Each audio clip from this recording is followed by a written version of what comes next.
There's a lot of noise about sound in the digital industry.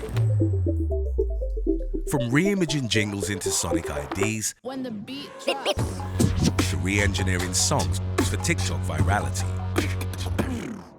Brands and artists are exploring new trends to break through the noise. Sound produces trends. Trends influence culture. Culture spreads through TikTok. We're plugged in, listening, and taking action. We're producing product features, stories, and opportunities for brands and creators. We are at the forefront of sound innovation. We believe sounds tell stories. Once upon a time, a long... Music moves audiences. And TikTok has the tools, open to all creators and brands, to build the future of sound. The answer is loud and clear. It starts on TikTok.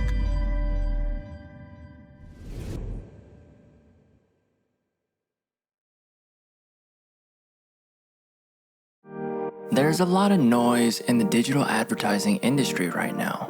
We're seeing an oversaturation of digital content and oversaturation of digital ads, leaving marketers struggling to break through as users are downloading ad blockers and opting to pay premiums to avoid advertisers. But TikTok cuts through the noise with an entirely sound-on entertainment experience. As soon as you open the app, the sound on TikTok demands your full attention. Both content and advertising is full sound, full screen, full focus, and full engagement. The essential blend of visual and sound come together to capture and entertain our audience. 90% of TikTok users say sound is vital to the TikTok experience, and 69% say they come to TikTok to be entertained. Before we dive deeper into sound on TikTok, let's rewind this track and lay down the basics. What is sound? According to Oxford Dictionary, this is the definition of sound. And we agree, you can't argue with Oxford. But for us, sound is something that feels both intimate and communal. We're always listening to sounds. Sounds that comfort, sounds that heal, sounds of sports fans, lovers, friends, family, the sound of your pets. We all know these sounds and connect to them too, but this doesn't just apply to listening to sounds, it applies to us making them too. Take a minute and close your eyes. Yeah, it's okay, we're all doing it. Close your eyes and on the count of 3, release a hum and hold it. Ready? 3, 2, 1.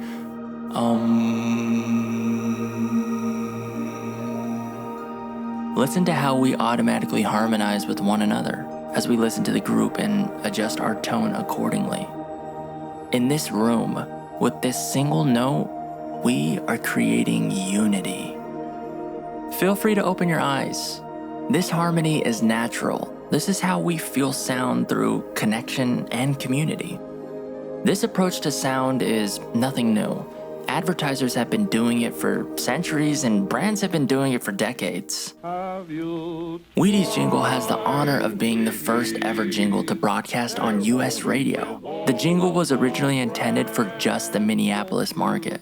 But after its incredible popularity, General Mills leveraged it nationwide. What started as a jingle for one state transformed into a message that resonated in households across America. People were singing it in their cars, during work, in the schoolyard, probably even in the shower. The Wheaties jingle was infectious, drove high brand recall, and successfully established Wheaties as an American household cereal brand. Jingles were great at telling consumers about a product. But strategic marketers are now evolving behind the concept and tapping into how building sonic experiences for their brand influences the consumer's journey through emotions, perceptions, and recall. In fact, a recent study by Applied Brand Science revealed the odds of having strong brand linkage and recall go way up by over 8 times when you leverage distinctive brand sounds in ads compared to other elements like slogans and logos. What are these distinctive brand sounds? It's the sound you hear when you open your computer. It's the sound you hear when you receive a payment notification. Many brands have hired specialized consultants, composers, and even celebrity artists to craft a unique suite of sound identifiers for their brand, to tap into sound's incredible ability to further build community and connection. Singapore Airlines, in collaboration with branding agency DLMDD and composer Rohan De Lavira, unveiled a new sonic identity entitled The Sound of Singapore Airlines that will be experienced throughout every passenger's journey. The sonic identity is comprised of 3 10-minute instrumental tracks entitled Boarding Music, Lounge Music, and Landing Music.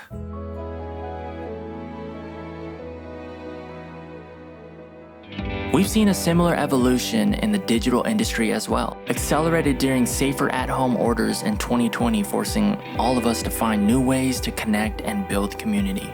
Remember at the start of Safer at Home, the streets and our TikTok feeds were flooded with beautiful videos of Europeans joining in choruses from their balconies, and Americans banging their pots and pans to show appreciation when healthcare heroes were signing off or signing in for their long-hour shifts.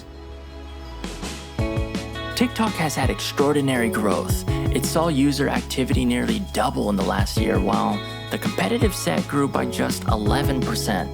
Yes, you heard that right. Our secret?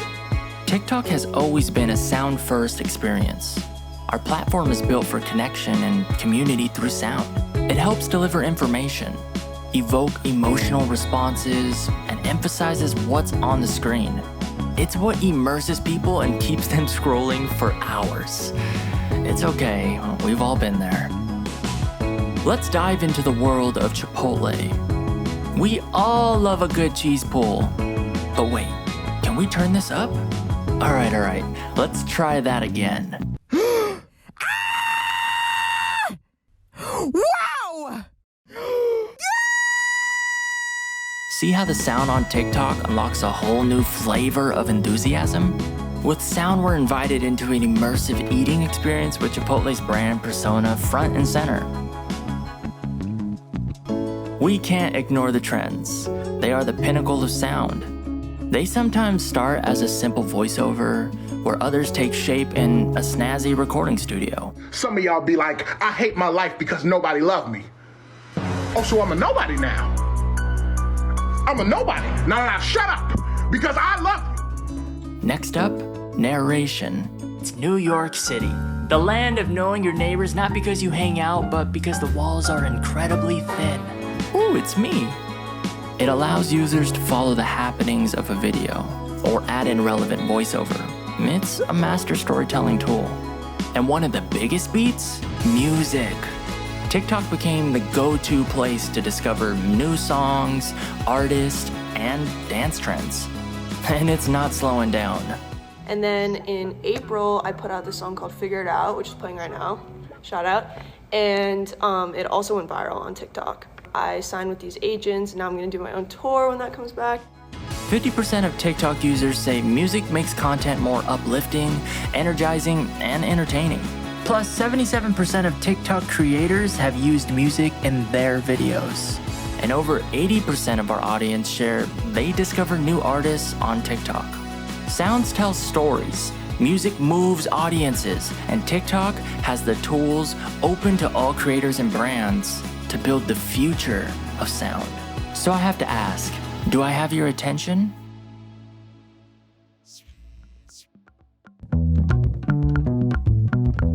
Okay, that was awesome. I've been hearing about this series for a while and I'm so excited to be part of this. I feel super excited to be here. Today, I'm joined by what I would call the absolute master of sound. But first, I guess I should introduce myself. My name is Paul and I am the head of music operations UK at TikTok. And my role is to help maximize the value of music on TikTok delight our users, and connect artists with their fans. And joining me is Cedric Engels. Cedric is truly king of sound.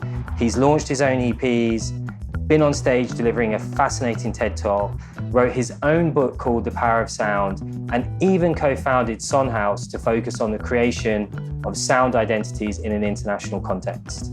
Hello, Paul. Cedric, how are you? Fine, and you? Yeah, very, very good, very good. Lovely to be with you here today. And like yourself, that was an incredible video we just saw. Super exciting and yeah, really, really interesting just to take a step back and really hear that perspective of where sound is. And yeah, first of all, say thank you again for joining us. But my first question I wanted to ask you is how do you define sound? Interesting question. Do you have 3 hours? No, we saw the Oxford definition in the video.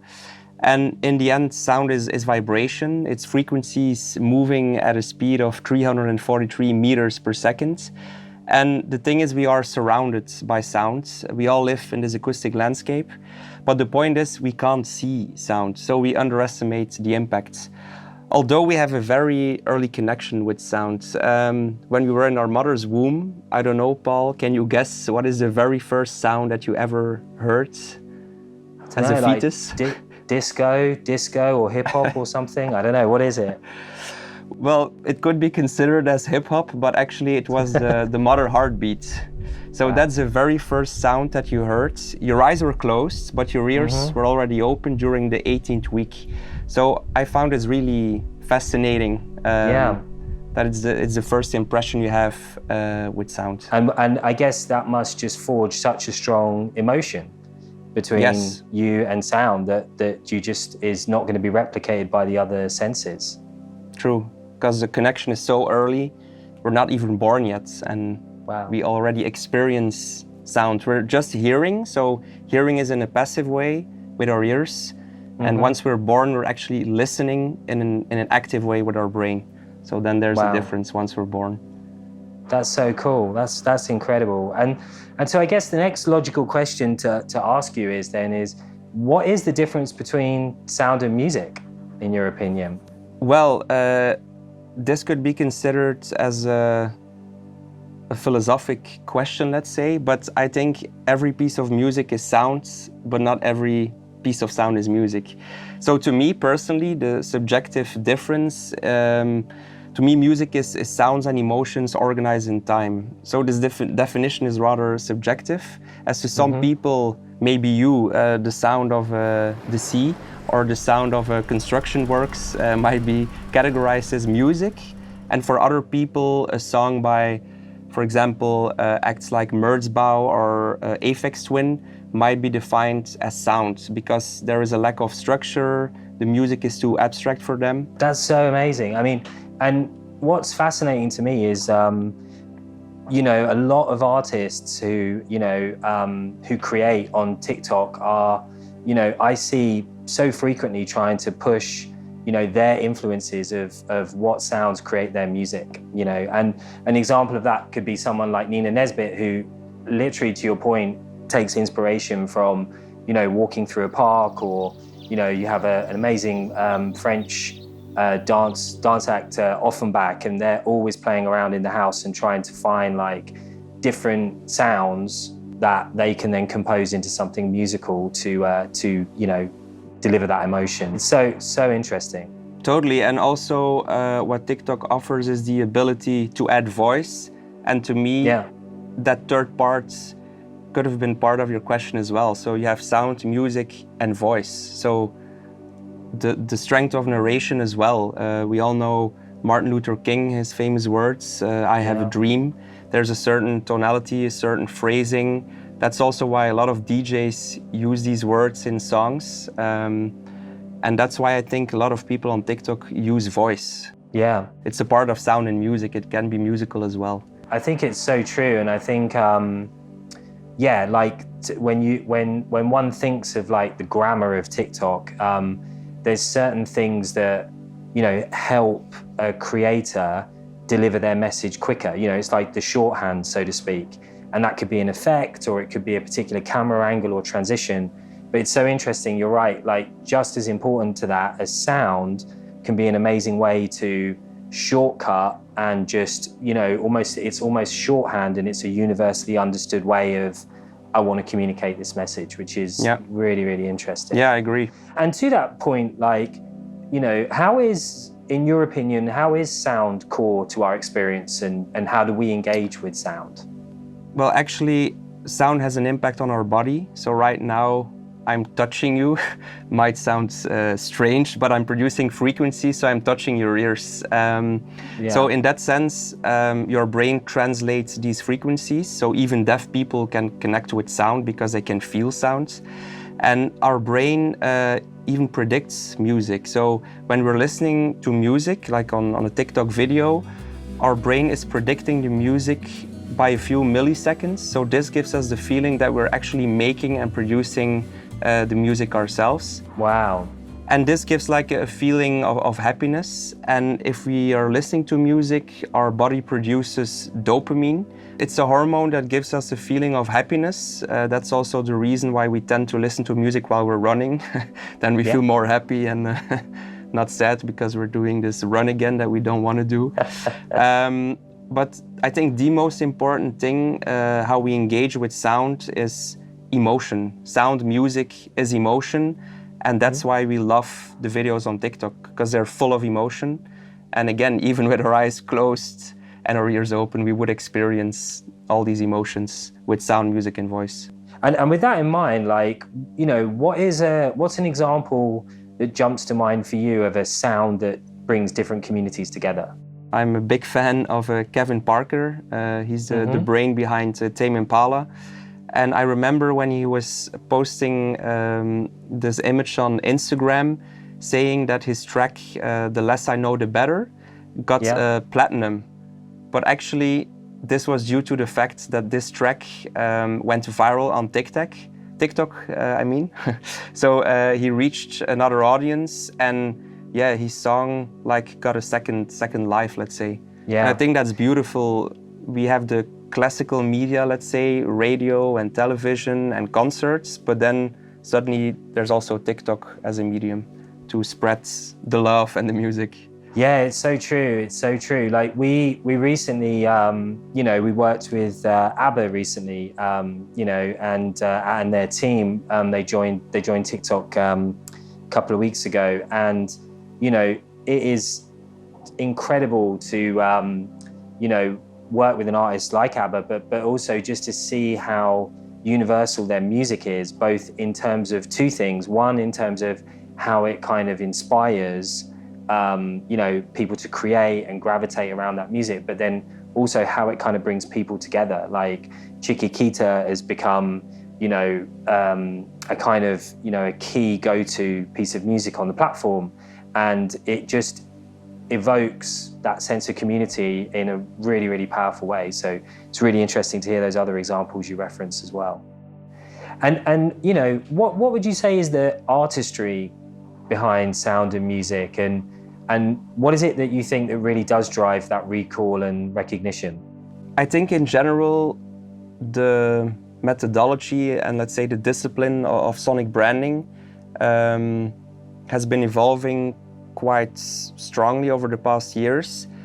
And now I feel that there is the methodology, so there is a scientific approach and there is also like a strategic approach. But to me, the real artistry is about creativity. And later on during this chat, I can give a few examples on how to build a sound strategy linked to scientific parameters, let's say. But authenticity is so important, and that's what we feel when we are watching videos on TikTok. The people who are using the music or making songs themselves, it's real. Yeah. So the artistry is to have this creative touch, the human touch. I mean, otherwise you just put an algorithm, you put enter, and you have music, you have sonic branding, but that's not the point. The point is that music and sound is subjective, so you can make it objective with a methodology, but then please add some creativity and let people experiments. It's that kind of like special, it's that special sauce, right? It's that something that's not quite immediately tangible that, like you say, wouldn't necessarily present itself if you were looking at something objectively, but ends up being what makes the music really special, or the sound really special. It's the human touch. And I suppose as well, there's so much that when you expand on that subject and you think about the history of music and you think about all the innovations that have happened through production, be it, sampling like hip hop, taking breaks, dance music, like using 808, like reverbs, all these kind of things have kind of just added to the texture and the playbook that the modern artist has today. And the reason they're so effective, as you say, is because it's that familiarity, but it's applying it in a way that is going to feel different, which is so interesting. I'm a big fan of this approach. I wrote my thesis on sampling, and of course, from one point of view, you could say that it's theft because people take music from other people and make something else with it.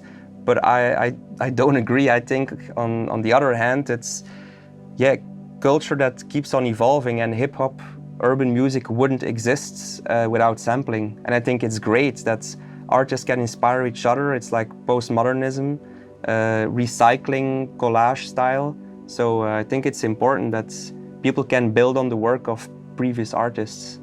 And we see that so much on TikTok. We see that what usually gives particular songs that kind of extended life or that extended kind of popularity with the community, often at some point in the journey of that song on the platform, there's been a remix, or the song or the sound has kind of, taken a particular direction because the community love it so much that they want to interact with it too. And I think, like you say, it's been present for a long time in music culture, but I think it's never been as important as it is now, this idea of remixing and sharing in the creation of the music. Yeah, maybe you and we should do an ABBA remix after this chat. What do you think? I would love that. Yeah, I would love that. Definitely. And talking of, brilliant artists and creators and brands, like, how do you think they should be thinking about sound identity and how their audience hears them? Like, what would you say the main considerations are, thoughts? It would be nice to have something that's memorable. So it's something that people can recognize, the Netflix opening sounds. Or to me, a great inspiration is James Bond. I mean, the man has his own voice identity, but also his own sound identity. There is a melody that is recognizable, but it's so important as brands evolve and as the world evolves. You need to keep on being relevant, and you can do this by having a blueprint, like a fixed melody, but changing it regarding context, the medium. Is it radio, television, online, like we saw in the Singapore Airlines video? Is it for people to wait, to board? So a different context, but also over time. A brand keeps on evolving, because in the end, brands are like people, and people evolve. You have the same heart, the same DNA, but you do evolve. It's so true. You have to keep kind of investing and cultivating that identity and love it like you would your brand or other parts of your kind of image. And then I guess, like, how would you approach choosing the right sound, for a brand, if it was like voiceover or kind of library music? What would your tips be there? What would your thoughts be there? I think it's really about translating a brand identity into a sound identity. And so, is it okay if I do an experiment with you, Paul, or are you not in the mood for an experiment? No, of course. Always time for an experiment. I would love that. Okay. I'll show you an image, and maybe the audience can vote as well. So it's an image in my book. There are two dots, two characters. And one of them is called Kiki, and the other one is called Booba. So my question to you, Paul, and to the audience, who is Kiki and who is Booba? Just answer in a spontaneous way.